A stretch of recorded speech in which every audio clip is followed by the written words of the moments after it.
오늘 성경 통독 레위기 13장의 말씀을 함께 읽게 되었는데요. 이 말씀은 문둥병에 대한 여러 가지 복잡하고 그리고 어려운 그런 규례들이 담겨져 있습니다. 이 말씀을 어떻게 설교로 여러분과 함께 나눌 수 있을지 오랫동안 기도하고 또 고민을 많이 했습니다.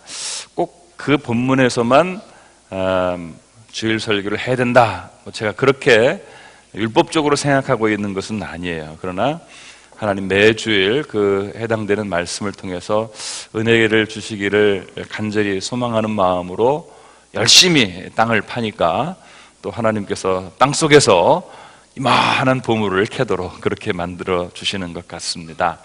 함께 오늘 그 은혜를 여러분들과 함께 나누고자 하는데요.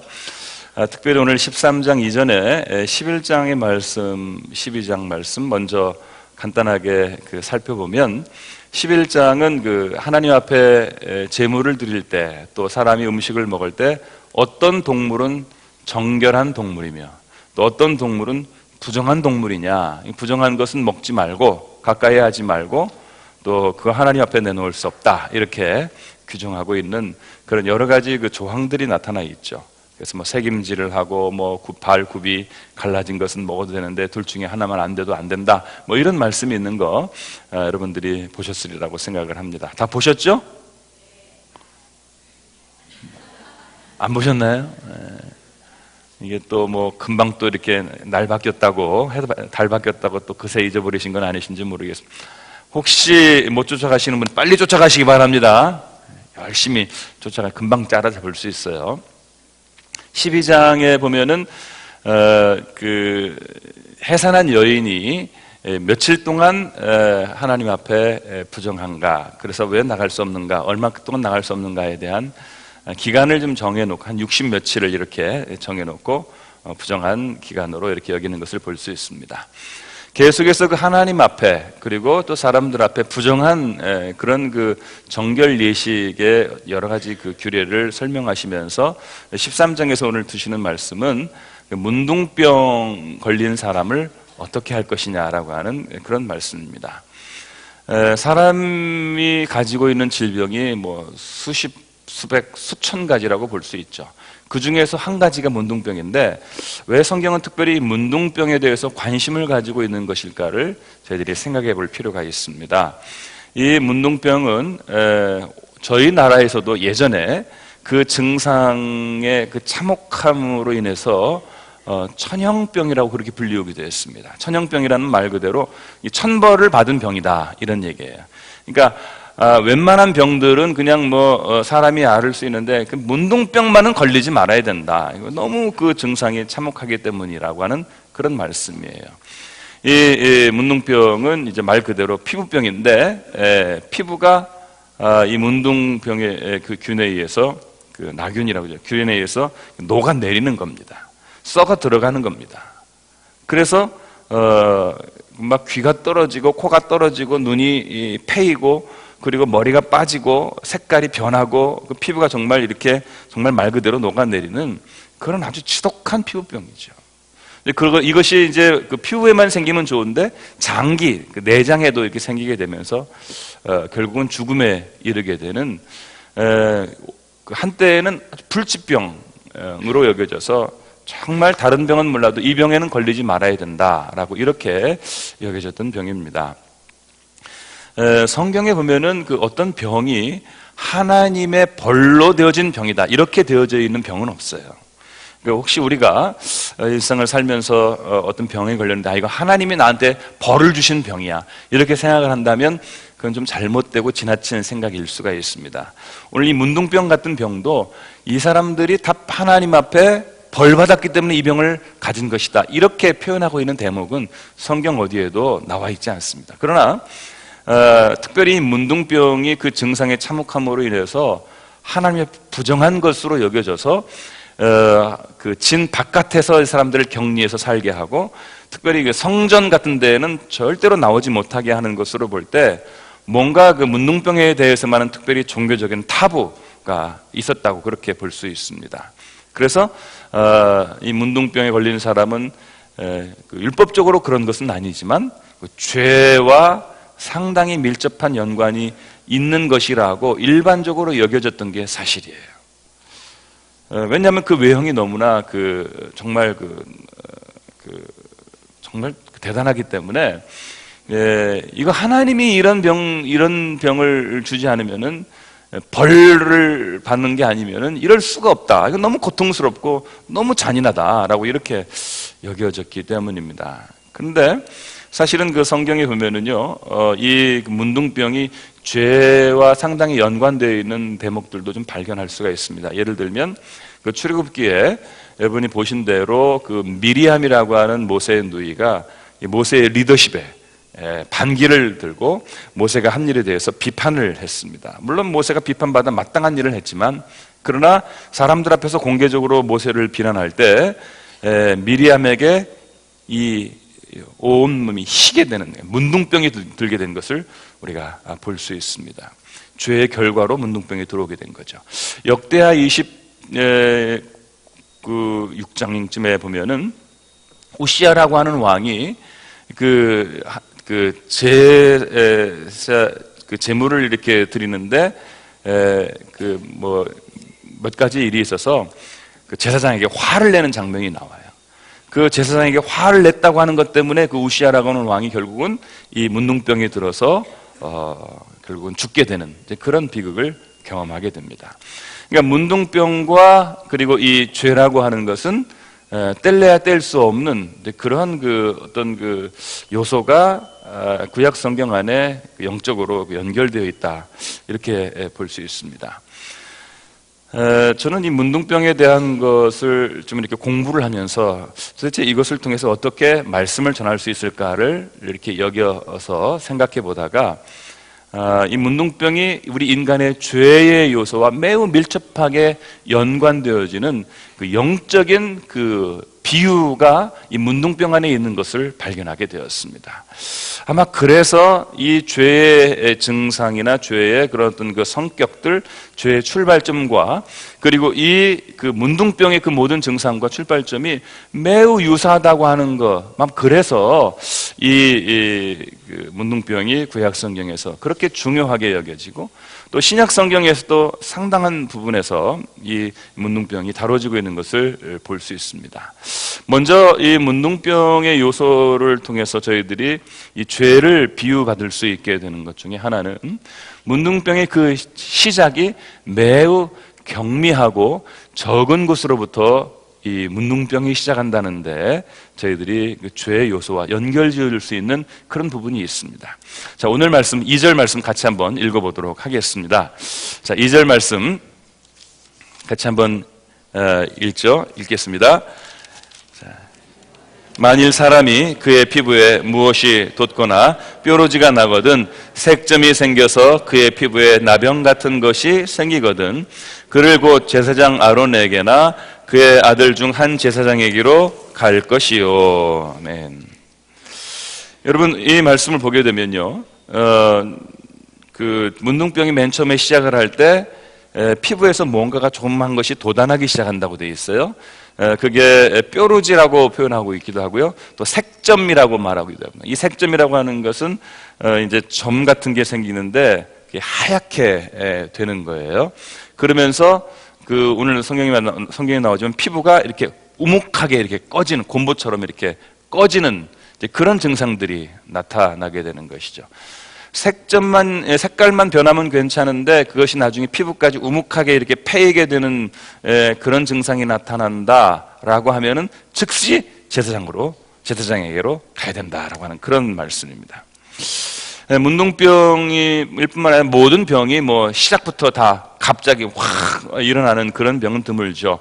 조금씩, 처음에 아주 조그만 증상에서부터 시작하는 것입니다. 그런데 이 문둥병을 연구를 해보니까 이 문둥병은 잠복기간이라는 것이 있어요. 이 잠복기간이 보통 3년에서 7년 정도 된다고 합니다. 그러니까 오랫동안 잠복기간을 통해서 그 몸속에서 잠복해 있다가 그것이 이제 성장을 하는 거예요. 자라나는 거예요. 그게 이제 어느 정도 이제 그 자의 몸을 지배를 하게 되는 거죠. 그렇게 되면 이제 그때부터 이제 증상이 바깥으로 나오게 되는데, 이렇게 잠복 기간이 긴 질병일수록 고치기가 매우 어렵고 치료 기간도 길다는 사실을 우리가 알아야 됩니다. 그래서 보통 이 피부병이, 독한 피부병들은 오랫동안 잠복 기간을 거친 병들이고, 그래서 몸속에서 이미 산전수전을 겪었기 때문에요, 이거 바깥으로 치료가 될 때 이거 고치는 게 생각보다 쉽지 않습니다. 예를 들면 무좀 같은 거, 무름 같은 거 바깥에 이렇게 증상이 나와서 금방 없어지는 것 같아도 이게 없어지지를 않아요. 오랫동안 치료를 해야 돼요. 그러니까 오랫동안 잠복 기간을 거친다라고 하는 사실입니다. 죄가 시작이 될 때 또 처음부터 갑자기 죄가 극악한 모습으로 우리들 앞에 확 드러나게 되는 게 아니라는 사실이에요. 맨 처음에는 어디서부터 시작하느냐면 이 잠복 기간부터 시작합니다. 죄의 마음, 죄의 요소, 이 죄와 관련된 어떤 욕망, 죄와 관련된 잘못된 어떤 그 생각과 그런 어떤 그 경향들이 내 안에 나도 모르는 사이에 들어오기 시작하는 것입니다. 그래서 거기에 대해서 관심을 갖게 되고, 거기에 대해서 욕망을 갖게 되고, 그리고 거기에 대해서 금기하는 모든 것들을 하나씩 내 안에서 해제시키는 그런 일들을 하게 됩니다. 그러면서 이제 그 마음이 바뀌면서 태도가 바뀌고, 그리고 또 그것이 삶이 바뀌면서 바깥으로 이제 표출되기 시작하게 되는 것이죠. 우리가 죄를 짓는 과정을 보면은 사실 그렇습니다. 마음에서부터 벌써 미움을 갖는 거죠. 마음에서부터 벌써 욕심을 갖는 거예요. 마음에서부터 의심을 갖는 것입니다. 근데 이런 것들을 우리가 마음에 있을 때부터 잘 제거해야 돼요.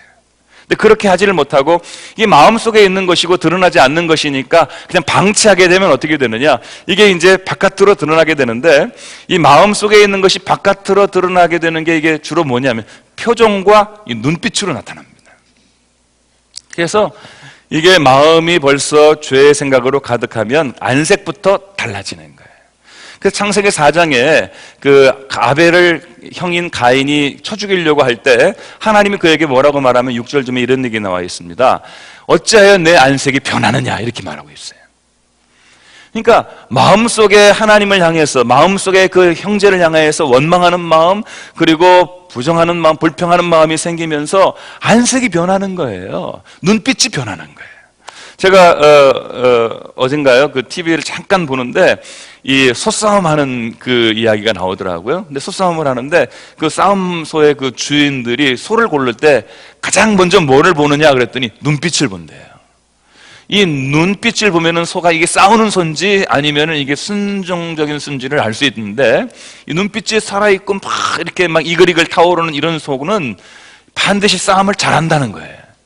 그러니까 속에 있는 게 그 눈으로 나타나는 거예요. 눈빛으로, 안색으로 나타나게 되는 거죠. 이게 눈빛으로, 안색으로 이제 나타납니다. 이제 그러고 하다가 이제 그게 어떻게 이제 시간이 좀 지나면은 그게 이제 말로 나타나게 되는 거예요. 그래서 상대방을 놀리거나 상대방을 조롱하거나 혹은 상대방을 이제 폄하하거나 상대방에게 상처를 주는 그런 말들하고 더 나아가면 욕설을 하게 되기도 합니다. 그리고 그런 것들이 이제 점점 자라나게 되면 또 어떻게 되느냐? 이제 드디어 이제 몸짓으로, 그리고 뭐 직접적으로 뭐 주먹을 가지고 뭐 물건을 가지고 폭행을 하는 것은 아니지만, 그러나 교묘한 방법으로 사람에게 상처를 줍니다. 그 사람이 가진 것을 빼앗으려고 합니다. 그 사람이 가려고 하는 길을 막습니다. 이런 식으로 이제 공격을 하게 되는 거예요.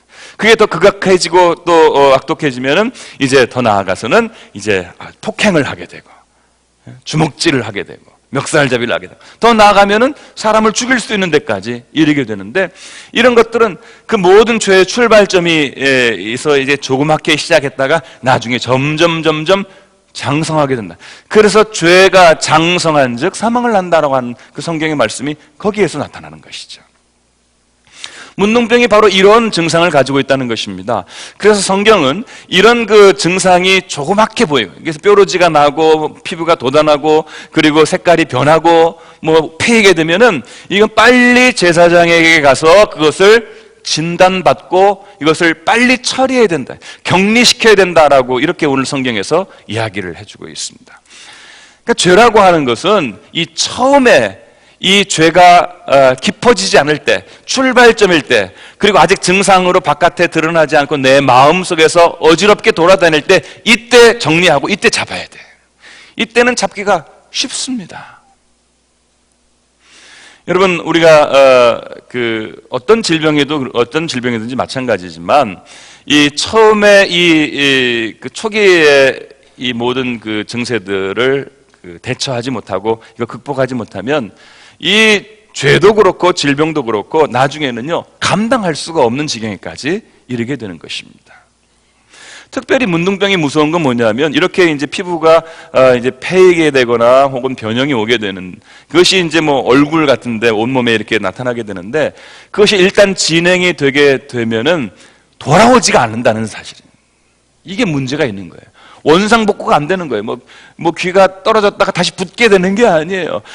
피부가 녹아내렸다가 다시 올라가는 게 아니에요. 그냥 그 자리에서 멈춰버리고 마는 거니까 뭐 병이 난 것처럼 보여도 외형적으로는 여전히 병자의 그 참혹한 모습이 그냥 유지가 될 수밖에 없게 된다고 하는 사실이에요.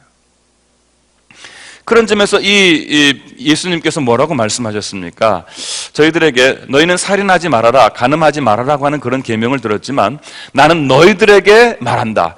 살인하려고 하는 마음을 품은 미움을 가진 사람도 살인한 사람이고 간음하려고 마음에 음욕을 품은 사람도 사실은 간음한 거나 마찬가지라고 이렇게 말씀하셨습니다. 그러니까 이 죄의 증상만이 아니라 이 죄의 뿌리, 죄의 시작의 그 조그마한 지점도 그것도 죄라고 주님께서는 말씀하신 거예요.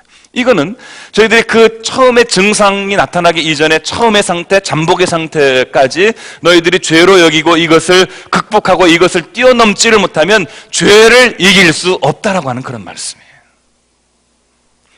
그런 점에서 사랑하는 여러분, 우리의 삶에 혹시 지금 내 삶에 이렇게 증상으로 나타나고 있는 이 죄의 뾰루지는 없는지, 죄의 이 색점이 우리 가운데 생기고 있는 것은 없는지, 지금 당장은 이것을 감출 수도 있고 별거 아닌 것처럼 보일 수도 있지만 그러나 이것이 점점 나중에 우리의 몸을 지배하고 우리가 흉측한 몰골이 될 때가 되면 이것은 돌이킬 수 없는 지경에 이르게 되는 것을 우리가 기억해야 된다고 하는 그런 말씀입니다.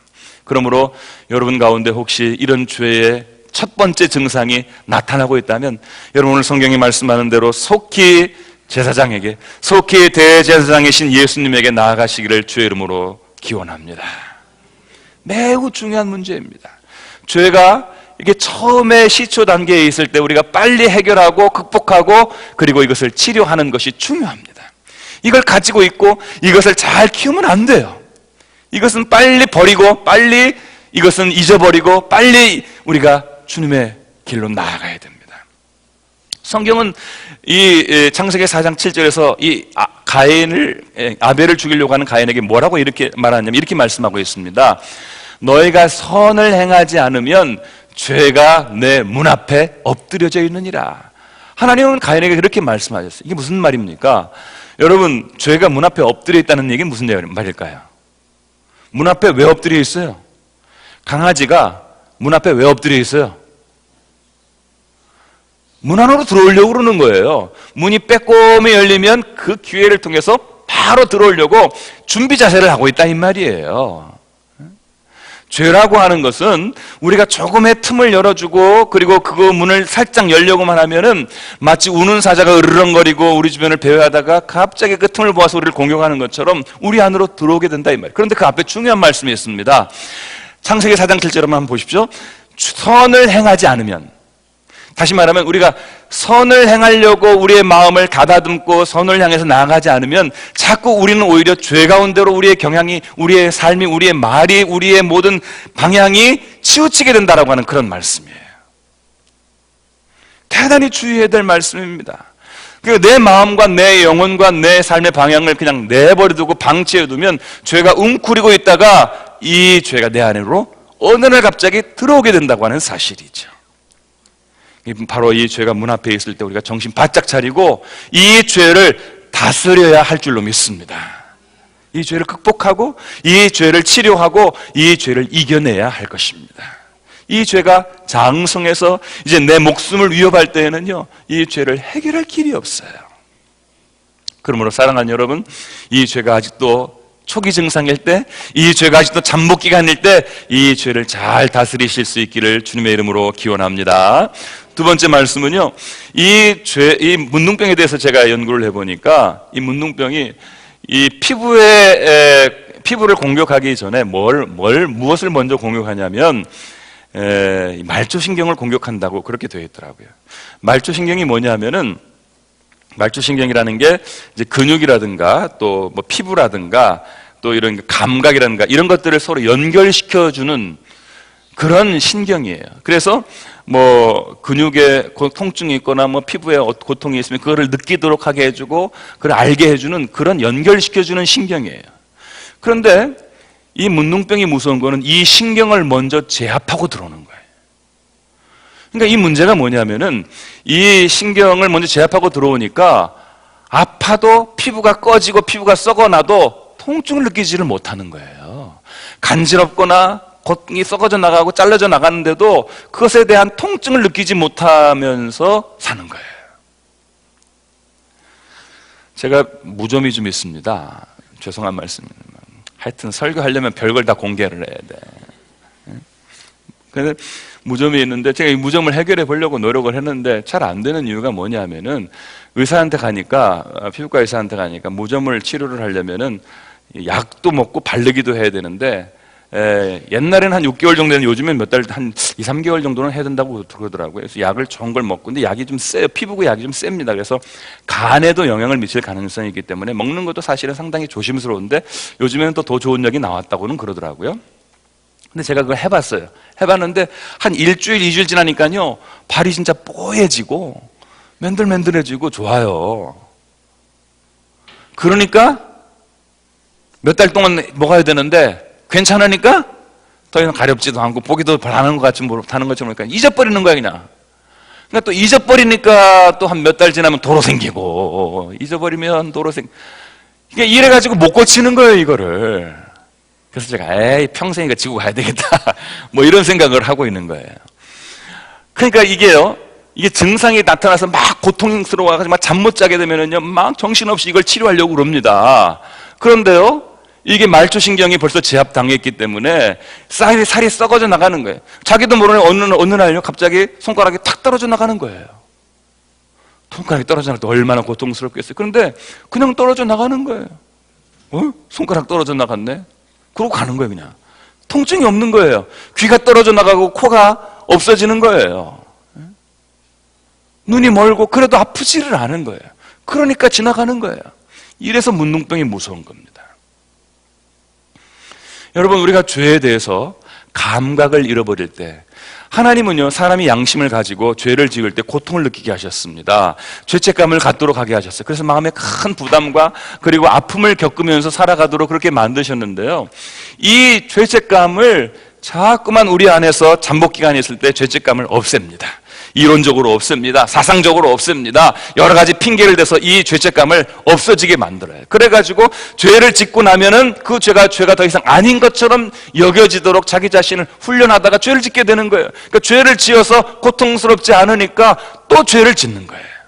여러분, 우리가 얼마 전에 중학교에서 학생을 막 이렇게 막 하루에도 몇십 번씩 문자를 보내가지고 그 아이를 막 로봇처럼 조종하고 막 돈을 빼앗고 폭행하고 집안에 들어가서도 자기 말을 듣도록 이렇게 하다가 결국 못 견뎌서 자살한 이야기를 저희들이 들었잖아요.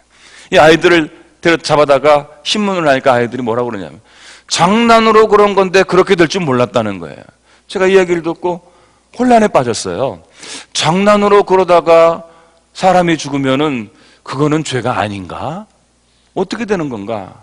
예를 들어서 친구끼리 서로 장난을 했어요. 그러다 팔이 부러졌네? 장난치다가 그러면 괜찮아. 그러면 장난치다가 사람 죽여도 괜찮나요?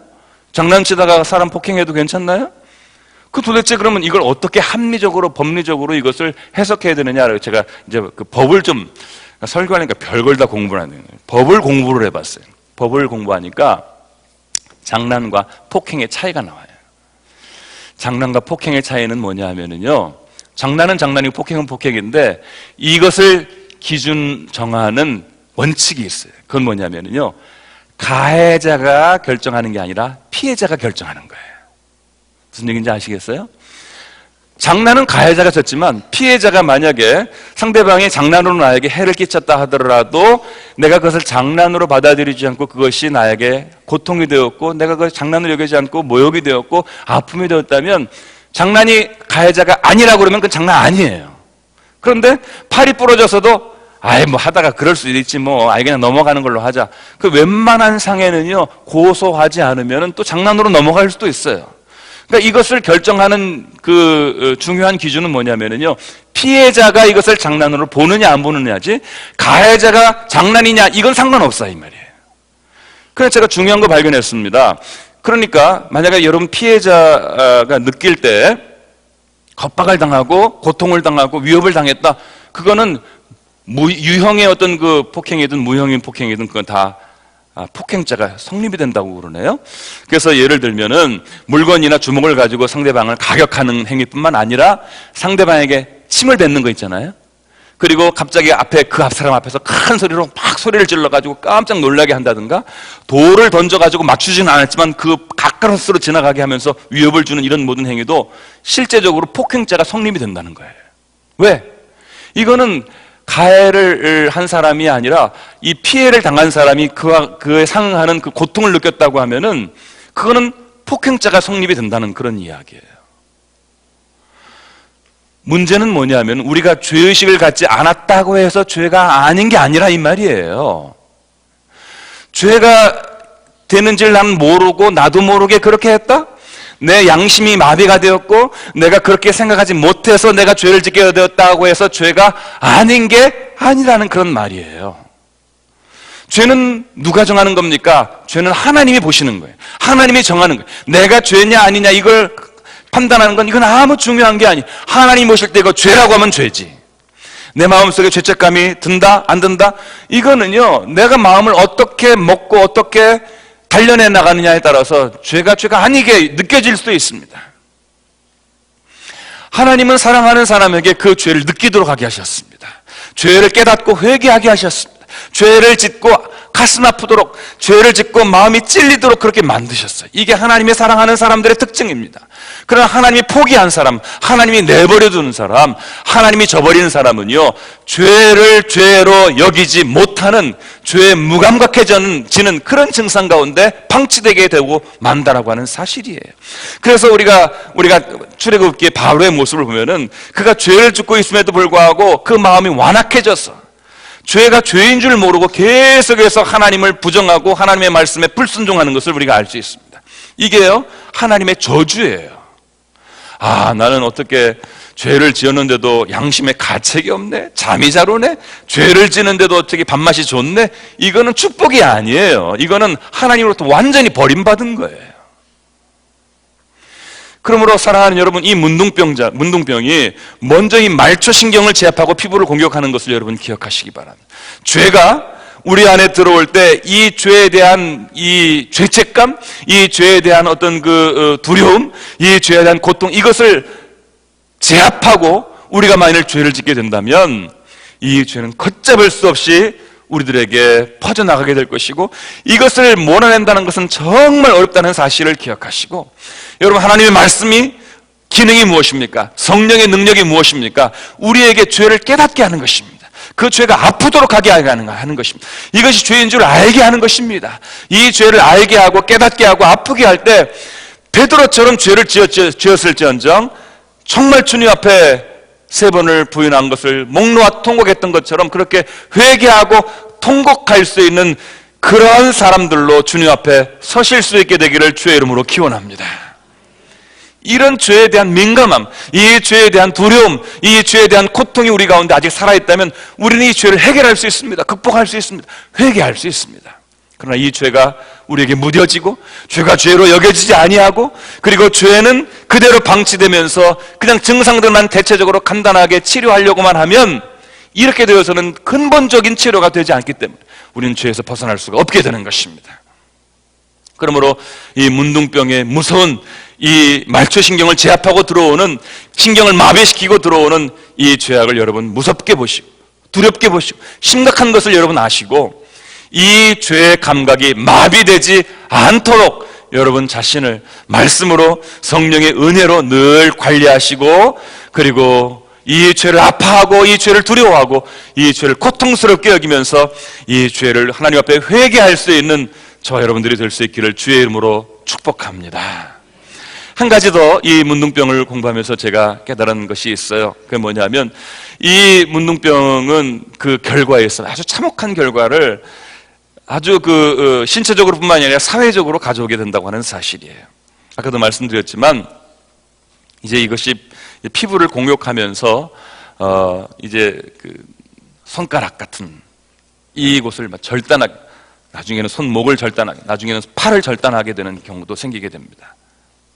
다리도 발이 뭉그러져서 이제 걷지도 못하는 안진뱅이가 되기도 됩니다. 귀가 없어지고 코가 없어지고 눈이 흘러내리고 그러면서 보지 못하게 되는 장님이 되고, 머리는 빠지고, 그리고 온 신체가 다 변형이 일어나게 되는 것입니다. 괴물 같은 모습이 되어버리고 마는 것이죠. 근데 이게 중간에 그 병이 진행이 멈추고, 그리고 살아있긴 하더라도 아까도 말씀드린 것처럼 그 죄의 결과가, 그 병의 결과가 끝까지 남는 데에 문제가 있습니다. 그래서 이 문둥병을 치료하는 사람들의 마지막 이 치료의 수술은 성형수술이라고 얘기하더라고요. 다시 코를 붙여주는 거예요. 다시 제대로 이렇게 사회생활을 할 수 있도록 얼굴을 이렇게 만들어주는 거예요. 그렇게 하지 않으면 안 된다는 거예요. 저는 이걸 통해서 매우 중요한 교훈이 있다고 생각합니다. 여러분, 우리가 죄를 짓고 우리가 죄를 용서받을 수 있지만 죄의 결과는 남게 된다는 사실을 우리가 기억해야 됩니다. 우리는 예수님으로부터 죄를 고백하면 죄가 깨끗해지고 흰눈보다 더 깨끗해져서 용서받고 사함받는다고 이렇게 배우고 있습니다만, 그렇다고 해서 죄의 결과까지 없어지는 건 아니에요. 치료가 되었다고 해서 흉터까지 없어지는 건 아니에요. 내가 다른 사람 앞에 못할 짓을 해서 그 사람의 마음에 상처가 생겼다고 하면 그게 내가 용서받았다고 해서 그 상처가 그냥 사라지는 게 아니라는 사실이에요. 그 아픔과 그 흔적이, 그리고 그 고통과 그 잘못된 그런 어떤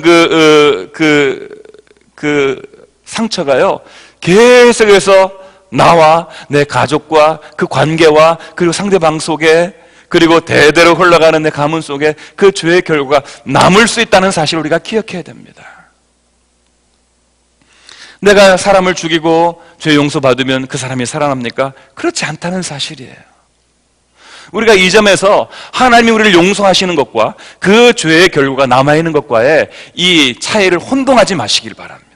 죄는 반드시 그 결과를 남기게 되어 있습니다. 병이 생기면 그 피부가 패이고, 그리고 다시 회복되기가 어려운 것, 불가능하게 되는 것처럼 죄도 사실은 그것이 일단 벌어지게 되면 그 결과를 거두어들이는 것은 거의 불가능하다는 사실을 기억해야 됩니다.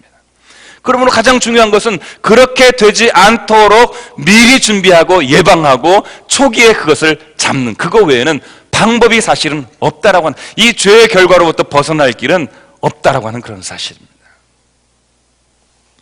두 번째, 오늘 성경에 보면은 이 문둥병에 들리는 사람, 이 문둥병은 3종 전염병이기 때문에 전염성이 있는 것입니다. 그 전염의 경로를 밝히기가 지금도 매우 어려운 질병으로 알려져 있습니다만은, 이 문둥병은 그래서 사람들과 격리시키는, 너무 몰골도 흉측하고 그리고 전염성도 있기 때문에 마을 바깥에서, 진 바깥에서 거주해야 되는 그런 질병으로, 그래서 이것을 판단하는 사람이 그 당시에 제사장이었어요.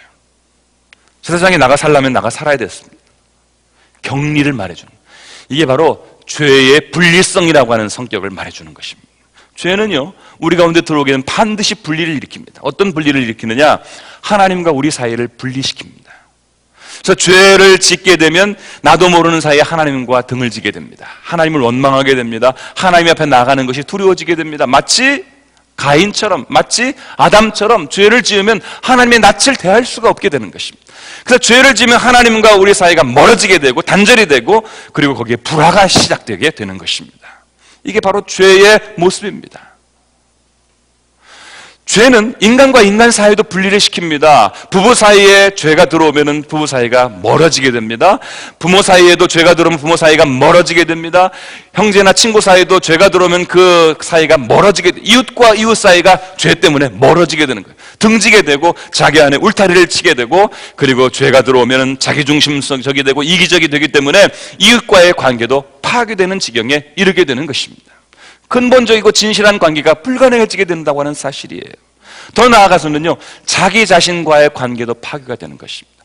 하나님이 형상대로 지으신 이 맑고 순수한 내 영혼이 있다면 이 죄는 바로 그 영혼으로부터 나 자신을 분리시켜서 나 자신을 정직하지 못하도록, 진실하지 못하도록, 그리고 죄악의 사람이 되도록 나 자신을 자꾸만 멀리 떨어뜨려서 내 자신 안에서 자아가 분열되는 그런 결과를 낳게 된다라고 하는 그런 사실입니다.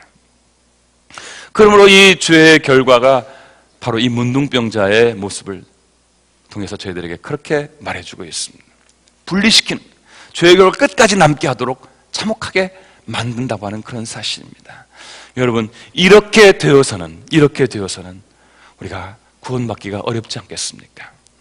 오늘 성경 말씀을 보면서 한 가지 더 마지막으로 제가 짚어봐야 될 것이 있습니다. 짚고 싶은 것이 있습니다. 그건 뭐냐면, 이 문둥병이 걸리면 빨리 제사장에게로 가라고 했다는 그런 말씀. 그 당시에는요, 의사가 특별히 없으니까 뭐 제사장이 의사고 의사가 제사장이고 뭐 비슷한 역할을 다 하는 거예요. 그래서 뭐 기도해주고 또 뭐 이렇게 뭐 좀 대략 그 대증요법을 해주면서 그 문제를 이렇게 해결해가는 그런 방식이었어요.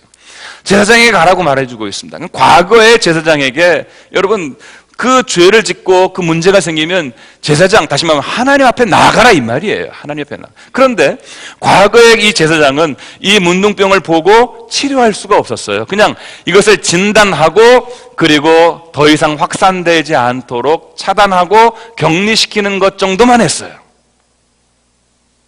그러면 오늘날의 대제사장이신 예수 그리스도는 이 병을 보시고 어떻게 하시는 분이냐? 예수님은요, 이 병을 가지고 이 병을 치유하시고 고치시고 그리고 새롭게 하실 수 있는 분이 바로 예수님이십니다. 예수님께서는요, 짐승의 피로 그리고 사람의 능력으로 고칠 수 없는 인간의 모든 이 죄의 질병을 예수님의 십자가의 그 모든 보혈의 공로로 우리의 모든 죄를 깨끗하게 하시고 그리고 치유하시고 그리고 구원해 주시는 분이 바로 대제사장이신 예수 그리스도의 보혈의 공로인 것입니다. 그러면 히브리서는 저희들에게 뭐라고 말해주고 있습니까?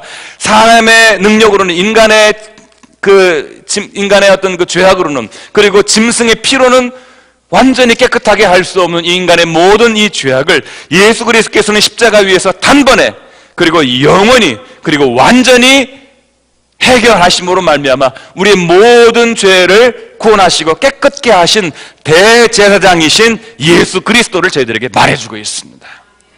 모든 문둥병과 같은 이 죄악을 가지고 있는 분들은 대제사장이신 예수 그리스도에게 달려나가야 하는 줄로 믿습니다. 사람들이 이것을 치유할 수 없습니다. 우리가 자신이 스스로 극복할 수가 없습니다. 제사장이신 예수 그리스도께 나아가서 그의 보혈의 피, 예수 그리스도의 보혈의 공로로 말미암아 우리의 모든 죄를 용서받고 그리고 구원받게 할 때 이 모든 죄가 깨끗해지고 치료가 되고 해결이 된다고 하는 사실을 오늘 성경은 저희들에게 비유적으로 말씀해주고 계시는 것입니다.